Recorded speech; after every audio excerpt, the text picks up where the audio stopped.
সাধারণ গোসল করার পর নামাজ পড়ার জন্য আবার উজু করার প্রয়োজন আছে কিনা? অনেক লোক আছে দেখবেন গোসল করার পর আবার নতুন করে উজু করে, আছে না নাই? গোসল শেষ, উনি আবার বিসমিল্লাহ পড়ে উজু শুরু করছে। এটা একটা নিষ্প্রয়োজনীয় কাজ, কোনো দরকারি কাজ না, বেদরকারি কাজ। আপনি যদি সুন্নাহ সম্মত গোসল করেন তাহলে গোসলের সাথে বাই ডিফল্ট উজু অটোমেটিক হয়ে যায়, আলাদা করে উজু করার আর দরকার। সুন্নাহ সম্মত গোসল কোনটা? আপনি গোসলের জন্য যখন ওয়াশরুমে ঢুকলেন, প্রথম কাজ হবে শরীরে বা কাপড়ে কোনো জায়গায় নাপাক থাকলে সেই নাপাকটাকে ডলে আগে ধুয়ে ফেলান। ভালো করে ডলে পরিষ্কার করে ফেলছেন, আলহামদুলিল্লাহ, প্রথম কাজ শেষ।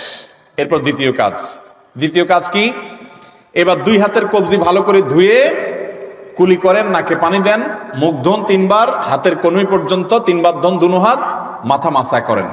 ওযুর সব কাজগুলো শেষ, শুধু একটা বাকি আছে, পা ধোয়া। পা ধোয়াটা থাকুক বাকি। এবার আপনি মাথায়, কাঁধে, শরীরে পানি ঢেলে গোসল করেন। ওয়াশরুম থেকে বের হওয়ার সময় 2 পা একেবারে পর্যন্ত, টাকনু পর্যন্ত ধুয়ে এরপর আপনি বের হয়ে চলে যান।